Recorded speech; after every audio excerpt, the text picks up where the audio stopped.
morning, kabayan. Good morning, Sisi. Good morning, Hailey.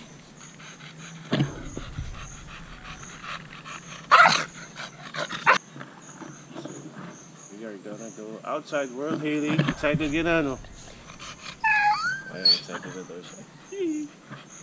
Let's go, Hailey. Ayun, no? Sobrang hyper. Usually she's always like that. Ganyan ka-hyper and energetic. Let's go. Test na tayo, Hailey. Ganyan lang siya, pa-sniff lang siya. Ako, kanina pang ganyan eh.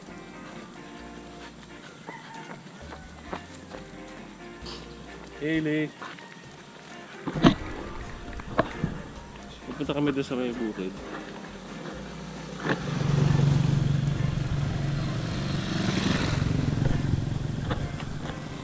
Hailey, dito lang tayo. Huwag ka dyan sa kay damo. Hailey, let's go.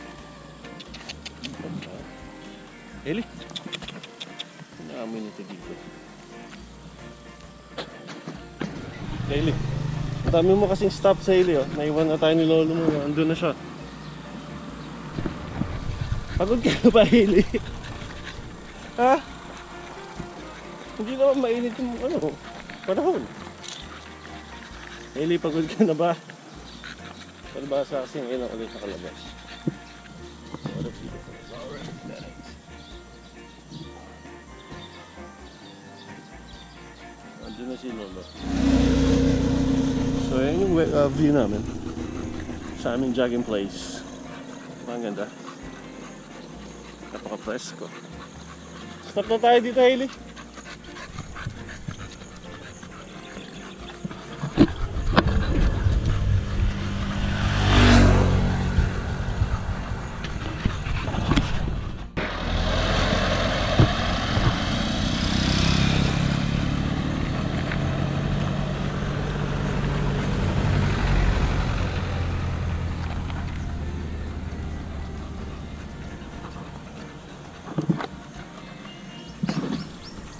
Kabayan ito, medyo nagpapahinga lang kami saglit.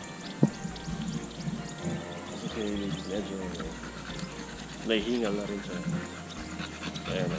Although hindi naman ganun kalayo yung nilakad namin compared sa ginajag namin ni Logan. Ito kasi medyo madaling napagod. Siguro dahil napalakas. Kasi nakapao.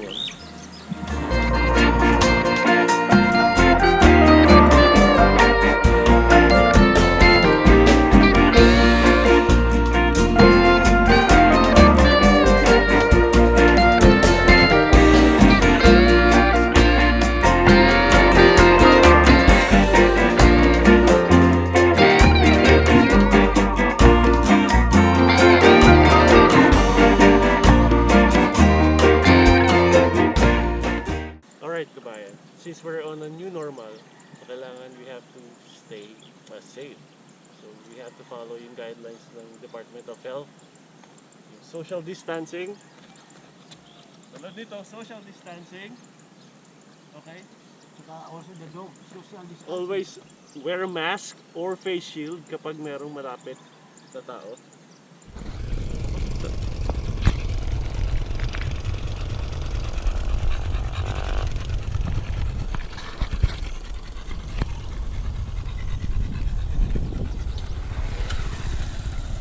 Inhalin si Hindi. Hindi ubra sa akin sa takbuhan. Inhalin. Wala. Hindi nga kasi sa